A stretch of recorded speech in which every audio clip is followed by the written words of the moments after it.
A little earlier this fall, my husband and I had the good fortune of spending a few weeks in Ireland. It was my first visit, and we left eagerly one evening, flew all night long, and landed on the Emerald Isle as the sun rose early in the morning. It didn't take us long to get our rental car in the Dublin airport, and then we headed out from the urban streets into the countryside. Within 30 minutes, we were driving through the hilly, wild countryside of the Wicklow Mountains. And it didn't take long for us to start running into wildlife in this wild countryside. There was a massive deer just regally standing in the middle of the very narrow, wall-lined street in the countryside. We stopped and we stared at him until he decided it was time to leave. And then a fox came a little further down the road and scurried across the road. And then as the trees dispersed and the sky opened before us, we started to see sheep and more sheep and even more sheep dotting the hills as we drove through the mountains. We came to a particularly serene spot, and there was conveniently a little pull-off area where we could park, where we could get out of the car and walk down to this beautiful babbling brook that was running down in between these luscious green hills. And all along the sides of the bed of this creek were sheep. Sheep grazing, sheep napping, little sheep couples hanging out and enjoying the creek and the beauty. We thought it didn't get any better. This was exactly what we were hoping for when we signed up and bought our tickets and went on this voyage. But then, cutting through this picturesque moment that we were having, but then came loud, booming rock music and the screech of tires on gravel as this Volkswagen Jetta skidded into a stop beside us. And out from the car emerged this really raggedy, disheveled-looking man. He had a cigarette just dangling from his lip. I'm not sure how that was happening, how the physics of that happened, because he wasn't gripping that cigarette, it was just dangling from his lip as he yelled and hooped and hollered, waving his arms wildly, saying, "Sheep, sheep, sheep, sheep, sheep." I think that's what he said at least. And the sheep started listening, and the sheep were moving as he called them and waved his arms wildly with that cigarette still just dangling from his lip. And just as quickly as he skidded in, he hopped back in his car, slammed the door shut, and the rock music faded a little further down the road, where we watched in the distance as he jumped back out of the car again, hooped and hollered a little bit, as the sheep herded a little further up the mountain. We could see him for one more stop up the road, where this time he didn't even get out of the car. We could faintly hear his rock music still, and then we could hear his calls as he hung out the window of his Jetta. This Irish shepherd dude totally doesn't fit with the serene picture that I have always had in my mind. I was expecting a shepherd in flowing robes and equally soft, flowing long hair, the picture of peaceful calm, with an equally calm and peaceful sheep draped over his shoulders. You know this picture of Jesus, right? It is hung in just about every church I have ever been in. And this is the only image of a shepherd that I have ever seen or known. That is, until my visit to Ireland and my encounter with the shrieking, disheveled, smoking, crazy driving shepherd, when he showed me something else altogether. Then again, perhaps he wasn't really a shepherd. Perhaps he was one of those hired hands instead. In our scripture today, we join the story in the middle of an address that Jesus is giving to his disciples and to the crowd that is gathered around him. In the Gospel of John, there's this pattern of Jesus performing a sign, such as the time when he was teaching and a large crowd had come planning to hear him, only they hadn't planned very well. Or maybe Jesus talked longer than they thought that he would. And it came to lunchtime and they needed food, but among all of those gathered, there were only 5 loaves of bread and 2 fish. The sign that Jesus made that day was the miraculous way that he took a little bit of food and multiplied it, so that all that were there ate their fill. And then, after performing the sign, the witnesses of the sign talk about what they have just witnessed, trying to make sense of it all.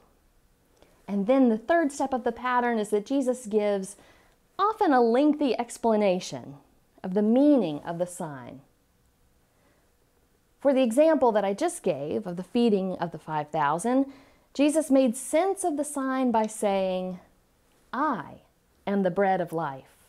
Whoever comes to me will never be hungry, and whoever believes in me will never be thirsty." Throughout the Gospel of John, Jesus makes these "I am" statements that reveal to us who he is, and in doing so, what it means to be in relationship to him. He says things like, "I am the gate," and "I am the light of the world." And with each one of these, he is showing up more, he's showing us more and more about who he is and who we are too.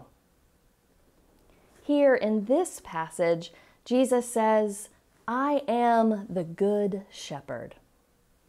Actually, he says it twice, just in case we missed it the first time.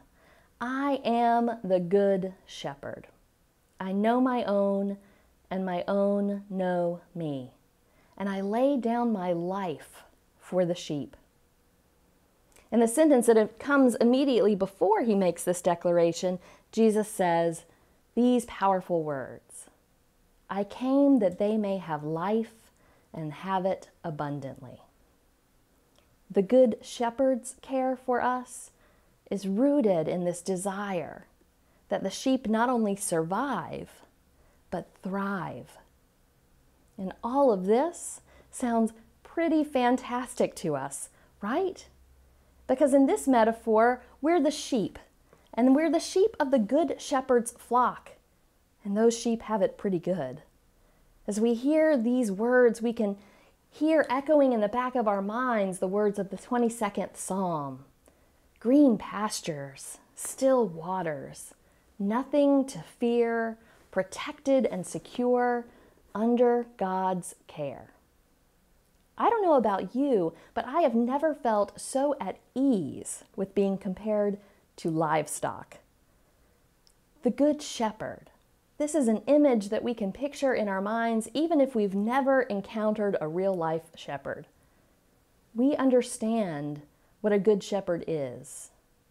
We long for a good shepherd, and we can embrace the truth that Jesus is revealing about himself, that he cares for the sheep, knowing them so intimately that they know his voice. In just a few verses prior to where we picked up this passage in the gospel, it says he calls his own sheep by name and leads them out, and the sheep follow because they know his voice. The good shepherd is known, trusted, and followed by his sheep, and he protects them, even with his own life. But then Jesus keeps going, and he starts talking about other sheep. Sheep that don't belong to our fold. And isn't that just like Jesus? Just when we start to relax in his comforting and promising words, he makes us think about those other sheep, those outsiders. He surely never lets us enjoy our insider comforts for very long before he starts making us think about others. He says he must bring in those others also, that they too will listen to his voice and follow. This is where that pattern I was talking about becomes really important in understanding what Jesus is saying, because he is making a direct reference here to the sign that he has just given. The story of the sign is one of my favorites, in part because of the grody factor that it holds. It's a fun one to tell to a small child. There was a man born blind, and when Jesus passes by him one day, some of the religious leaders stopped him to ask whether the man's blindness was because of his own sin or if he was paying for the sins of his parents. Jesus refuses the premise of their questions and without explanation spits on the ground, bends down, and makes mud from his saliva and the dirt. And then he smears it on the eyes of the blind man. He finally speaks, and he tells the blind man to go and wash off, which the man does. And when he comes back, he can see. Well, people don't know what to make of that, and they start asking questions. The man gives them the play-by-play, recounting the story, how someone rubbed this warm, wet goo on his eyes and told him to go wash off, and that when he did, he could see. But that doesn't satisfy them. So they ask more and more and more questions. They drag his family in to question them also. And with every investigation, the man, who was once blind, seems to see more clearly. In the climax of the story, the religious leaders are grilling the man and asking him pointed questions about who Jesus is. He replies to them that he doesn't know whether Jesus is who they are saying he is. But then he goes on to say, "One thing I do know, that though I was blind, now I see." When the religious leaders drive him out from the community, Jesus goes and finds him.